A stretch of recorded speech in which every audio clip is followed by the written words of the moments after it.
দেখছি মনি ঝগড়ায় হাত তুলে ইয়েস বললেও বাবা আর ঠিক রেসপন্ড করছে না। আসলে ভয় হয় জানেন তো, ফ্রাই হওয়া মাছ তো, কড়ায় তেল দেখলেই ডরাই। আলু ভাতেতে কেউ চিনি দেয়? না, ঠিকই আছে মনে হচ্ছে, দেখি।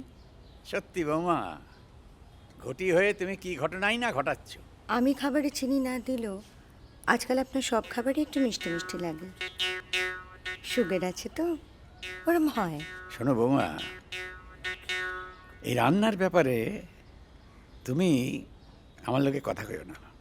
দরকার হলে তুমি আমার কাছ থেকে রান্নাবান্না শিখে নিতে পারো। হ্যাঁ, ওটাই বাকি আছে।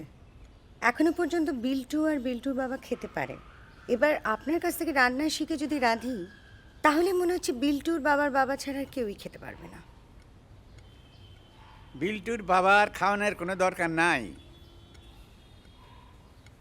কারণ হেড যা টেস্ট, হেড আমি টের পাইছি কখন, হেড বিয়ের পর। তাই নাকি? তা আপনাকে তো আমি কতদিন ধরে বলছি, ঘটির মেয়ের হাতে রান্না খেয়ে খেয়ে আপনার মুখে তো চড়া পড়ে গেছে। এবার তো নিজের জন্য একটা ফুটফুটে বাঙাল বউ নিয়ে আসুন, খুঁজে দেবো নাকি? হায় হায় হায় হায়, ঘটির মাইয়া আমার বিয়ের লেগে বাঙাল মাইয়া খুঁজে দিব, এর থেকে আমার মরণ ভালো।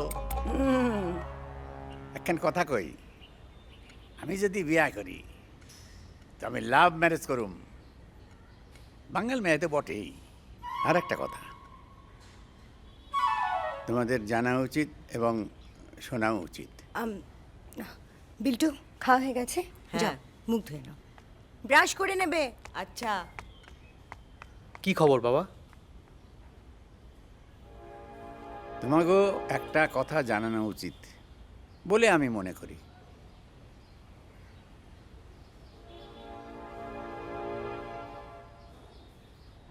খুব শিগগিরই আমি বিয়ে করছি, এবং খুব শিগগিরই তুমি নিজের চোখে বাপের বিয়ে দেখছো। কনগ্রাচুলেশন।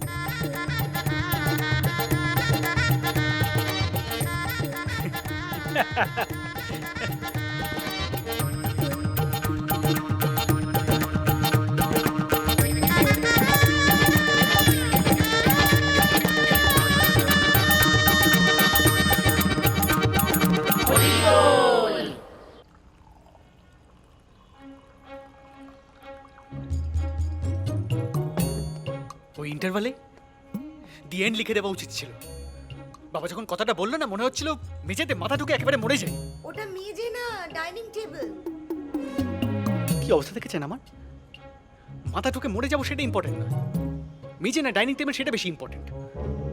নিজের বাড়িতেই থার্ড পার্সন সিঙ্গুলার নাম্বার হয়ে আছে।